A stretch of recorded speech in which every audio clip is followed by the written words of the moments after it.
बोलणं शक्य नाही आम्हाला कळत आहे, पण झिरवाळ साहेबांनी जे सांगितलं की संपूर्ण राज्य पोरकं झालेलं आहे. आपली वैयक्तिक काय आठवण आहे दादांच्या संदर्भात?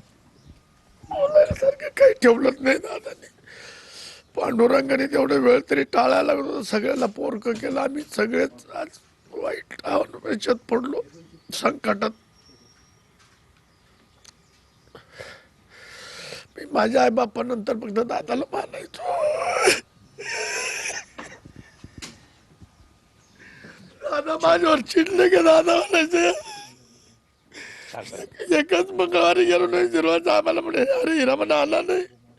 दुसऱ्या दिवशी गेलो म्हणलं दादा मंडळीचं ऑपरेशन, तू डॉक्टर होता की म्हणे इथं लोक.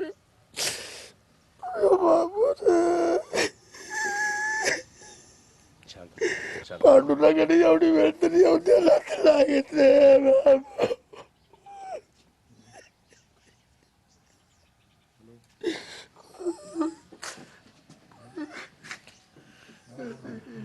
आपण बघतोय या ठिकाणी खरं तर खोसकर साहेब असतील किंवा झिरवाळ साहेब असतील, यांना देखील आपले अश्रू जे आहेत ते अनावर होत आहेत. अजितदादांच्या या संपूर्ण दुर्दैवी मृत्यूनंतर खोसकर साहेब जे आहेत ते या ठिकाणी झिरवाळ साहेबांच्या घरी आहेत. त्यांच्या घरी ते आलेले आहेत. मात्र या ठिकाणी आल्यानंतर त्यांना अश्रू जे आहेत आपले ते अनावर झालेले आहेत. त्यांच्या अश्रूंचा बांध जो आहे तो या ठिकाणी फुटलेला आहे. आपल्या आईवडिलांनंतर आपण जर कोणाला मानत होतो, कोणाबद्दल आपल्याला श्रद्धा होती, तर ते म्हणजे अजितदादा. आणि अचानक ज्या वेळेला अजितदादांच्या मृत्यूचा हा निरोप आला त्यावेळेला आम्ही पूर्णपणे पोरके झालो, अशा पद्धतीची भावना जी आहे ती या ठिकाणी खोसकर साहेब व्यक्त करतायत. खरं तर हिरामण खोसकर हे अजितदादांचे अत्यंत निकटवर्तीय म्हणून समजले जातात. दादांचे अत्यंत जवळचे आमदार, अत्यंत लाडके आमदार म्हणून खोसकर यांची ओळख आहे. ज्या ज्या वेळेला अजितदादा नाशिकला येत त्या वेळेला खोसकर साहेब त्यांना भेटण्यासाठी विमानतळावर जायचे, त्यांची भेट घ्यायचे. आता मात्र या ठिकाणी त्यांना अश्रू अनावर होत आहेत. खोसकर साहेब, दादा ज्या ज्या वेळेला नाशिकला यायचे त्या वेळेला आपण दादांची भेट घ्यायचात. काँग्रेसमध्ये जरी होतो, एखाद्या ठिकाणी एखाद्या नाही वजरला नाही गेलो, अरे हिरामन आला नाही इथं, अरे डिकले हिरामन का बरं नाही आला, मला फोन अरे तू दिसला नाही. खूप जीव खूप प्रेम असं न मारून येणार. मी माझ्या आयुष्यात मी पाहिला आणि आता पाहिला. 30-35 वर्षाला जिल्हा परिषदला 25 वर्ष काढली मरून. वाईट वाईट. आपली शेवटची भेट खोसकर साहेब कधी झाली दादांची? दादाची भेट एवढं झाली नाही. मागच्या मंगळवारी मी गेलो नाही, म्हणलं आता बरोबर नगरपालिकेमध्ये 4 नगरसेवक आले. दादा बोलतील सगळ्यांना, मी टाळून दिलं. म्हणलं जाऊ दे आता, दादा शांत होतील आणि मग जाऊ. मला झिरवाळ साहेबांनी फोन केला म्हणून मी येतच नाही. मी दादाला आता तोंडच दाखवत नाही. तो दादा बरोबर शांत होत नाही तर मी दाखवणारच नाही.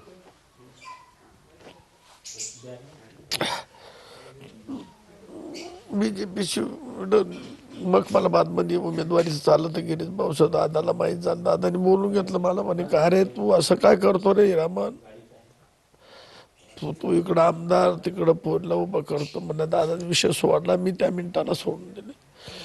दादा म्हणजे काय बोलव दादा. आपण बघतोय की हिरामण खोसकर जे आहेत त्यांना या ठिकाणी अश्रू अनावर होत आहेत. झिरवाळ साहेबांना भेटायला खरं तर या ठिकाणी खोसकर साहेब आलेले आहेत.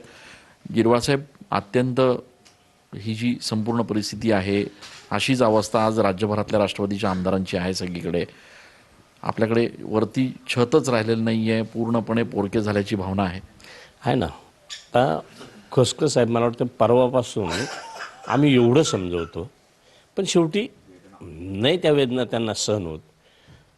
परवा मिटकरी साहेब आले. मिटकरी साहेब अजिबात उभं सुद्धा राहता येत नव्हतं, एवढी वाईट अवस्था. लंके साहेब आणि अशी अनेक लोक. मग ती निवड पक्षाचेच आमदार म्हणून नाही, कारण दादा हे असे वेगळं व्यक्तिमत्व होतं का दादा अनेक विरोधक आमदारांना सुद्धा मार्गदर्शन किंवा सहकार्य करणं, फोन फान करणं, सेक्रेटरींना सांगणं, हे विरोधी पक्षाचं असेल तरी ते मदत करायचे, हे अनेक लोक सांगतात. त्याच्यामुळं आम्ही त्याचे साक्षीदार आहोत आणि म्हणून खोसकर साहेबांसारखेच असे अनेक लोकांचं आजही आणि अजून किती दिवस परमेश्वर अशा पद्धतीनं परीक्षा घेतोय काही. साहेब, आपल्या घरामध्ये अनेक ठिकाणी आम्ही बघतोय की या ठिकाणी राष्ट्रवादीचं घड्याळ आहे, दादांचे फोटो प्रत्येक ठिकाणी लावलेले आहेत, तुमचे सुद्धा डोळे या ठिकाणी पाणावलेले आहेत. आठवणी येत आहेत? आठवणी म्हणजे त्या कधी पुसतील असंच वाटत नाही, कारण क्षणोक्षणी वेगवेगळ्या ठिकाणी म्हणजे एक वाट होतं. काल ज्या वेळेला अंत्यविधी होता तर दादांचं स्मरण यायचं का जेव्हा ते कागद पडलेले, फुलांचा तुकडा पडलेला ते सुद्धा उचललं जायचं, तेव्हा ते मॅनेजमेंट जे असेल, मग सुप्रियाताई असतील म्हणा किंवा जे तिथं होते, का दादांना घाण हे अजिबात आवडत नव्हतं.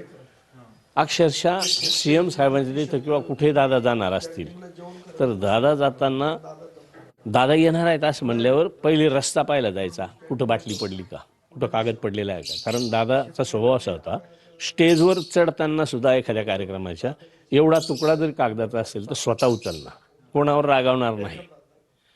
इतके नियम, इतकी शिस्त होती. बिस्लरीचं पाणी ग्लासात घ्या, पण बिस्लरीतलं एवढं पाणी सोडू नका, पिऊन घ्या. जेवायला बसले ताटात एक कण सुद्धा ठेवू नका, नसेल तर घेऊच नका. अशा पद्धतीची शिस्त आणि काटेकोरपणा होता त्यांचा. संपूर्ण जो आवाका दादांचा आहे किंवा होता, तो आवाका राष्ट्रवादीमध्ये इतर कोणाकडे येऊ किंवा त्या ताकदीनं पक्ष उभारला जाऊ शकतो असं वाटतंय तुम्हाला? नाही, आवाका तर मला वाटते दादाच.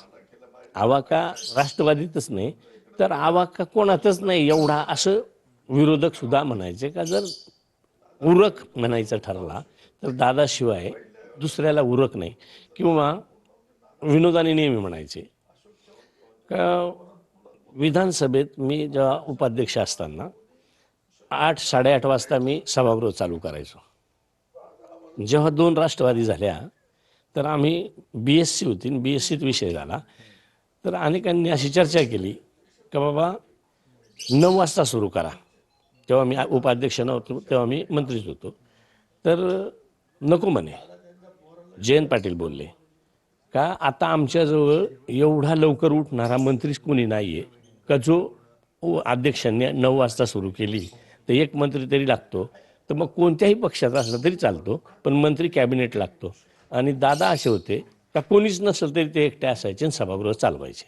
त्याच्यामुळं आता दादा आमच्याबरोबर नाहीत, एवढ्या लवकर येणारा माणूस आमच्याजवळ कोणी नाही, म्हणून तुम्ही आता 9 वाजता सुरू करू नका. या सगळ्या परिस्थितीमध्ये शरद पवार साहेब आधार वाटतायत किंवा भविष्य वाटतायत?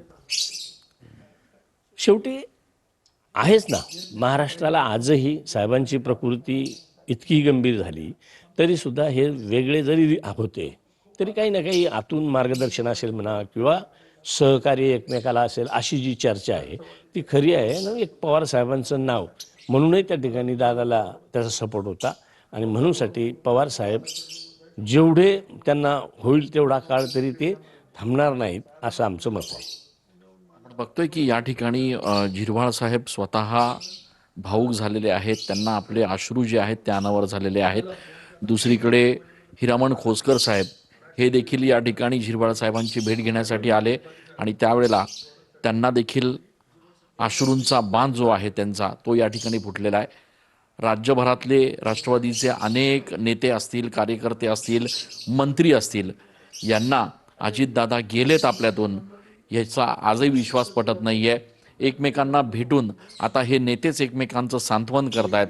येणाऱ्या दिवसांमध्ये कदाचित दोन्ही राष्ट्रवादी जर एकत्र झाल्या तर आम्हाला आधार मिळू शकतो अशी भावना आहे. सुनेत्राताई पवार यांनी देखील आता उपमुख्यमंत्रीपदी त्यांची देखील वर्णी लागावी, त्यांना देखील या ठिकाणी संधी द्यावी अशा पद्धतीची मागणी या सगळ्यांकडनं होती आहे. आणि त्यामुळे येणाऱ्या दिवसांमध्ये या सगळ्या संदर्भात काय काय नेमकं होत आहे, काय काय